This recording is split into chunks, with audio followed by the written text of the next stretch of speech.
Hi, I'm Sheba Nandkeolyar, a very proud T20 World Cup champion. As an Australian Indian diaspora living in Australia, and I must say I was very proud that the census said that the Australian Indians are the fastest growing segment today.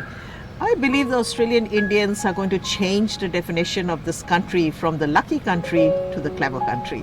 Each and every migrant from every part of India bring with them some amazing cultural traits, values, lifestyle, habits, which are all underlined with one unifying factor. Can I tell you that? And that's the hardworking spirit, sincerity. They're incredibly loyal and very intelligent lot. So to be very frank with you, I started with India, where I actually started my mainstream career. I worked with the McCann Group, with the Interpublic Group, large groups, and launched a lot of products for Reckitt and Coleman, for Nestle's, for a whole lot of other clients.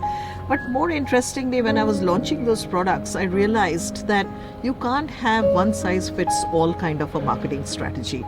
So let's take even a cleaning product. You know, the attitudes towards that cleaning product might be very different from segment to segment. Somebody might say, okay, that's good enough. Somebody might say, no, that's not good enough.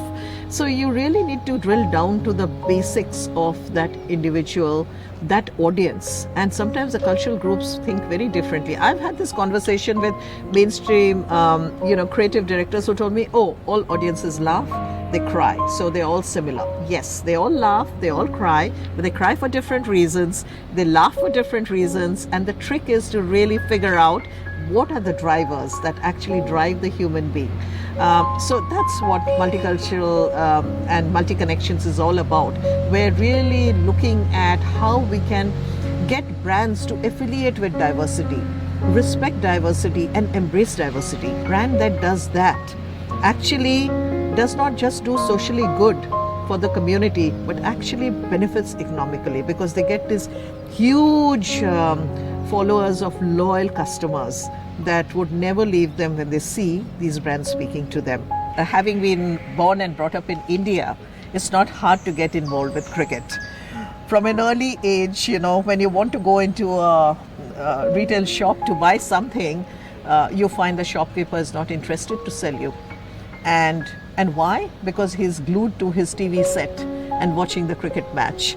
You go out onto the streets when there are cricket matches happening, you see all these bunches and bunches of people just, gathered all around, clapping.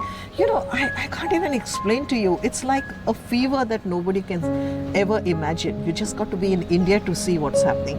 You go into the play, even into villages, and you see the kids. They know who's batted, what their ranks are in the world. Where do they get this information?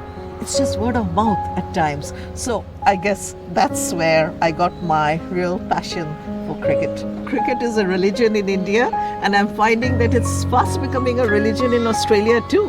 I'm finding that so many different audiences that never ever looked at cricket are actually interested in wanting to, get involved with the game now, especially amongst the youngsters in schools. So I think this is a huge opportunity. I'm so pleased, I'm so privileged to be sitting here at SCG, the Sydney Cricket Ground, which, believe it or not, Indians would love to visit. It's almost like a pilgrimage, the SCG and the MCG, where it comes to an Indian and a cricket-loving fan. A language that speaks to everyone, that's music. You don't need to know the language. When you sit there and listen to music, it just permeates your soul. I don't want to sound too cheesy, but frankly speaking, that's the best example I can give when it comes to sports. It's a language that people don't need to know. They just feel it, they sense it, they experience it, and the passion just flows. And that's what sports does to you.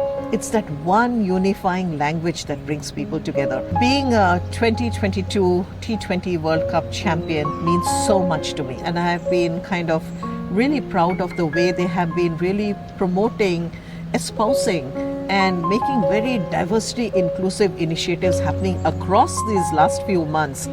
I haven't seen that in very many countries, to be very frank, not because I'm an Australian, but I think this is something that T20 World Cup, the Australian team has done amazingly well. I guess cricket has done is really brought together these multicultural audiences and united them so beautifully, and not just multicultural audiences, diverse audiences. I was walking into one of these games at Adelaide, and there was this entire family of about 7 or 8 people running in for the match. And right at the tail end was the grandfather and grandmother desperately trying to catch up with the parents and their kids, and the excitement of the whole family. And I thought to myself, wow, this is cricket and this is Australia. When it's Australia and India playing, yes, probably India, but when Australia is playing with any other country, it's Australia. I would love to see India or Australia win. That's my dream, and I think we'll get there. This gentleman who drives around in a cab, and the one question he keeps asking people is, what is the game that you follow, especially the Australian Indians? And it was interesting. He said that 49 out of 50 Indians said cricket, and 1 out of 50 said rugby. So that kind of shows how popular cricket is. How do you see cricket? One unifying language.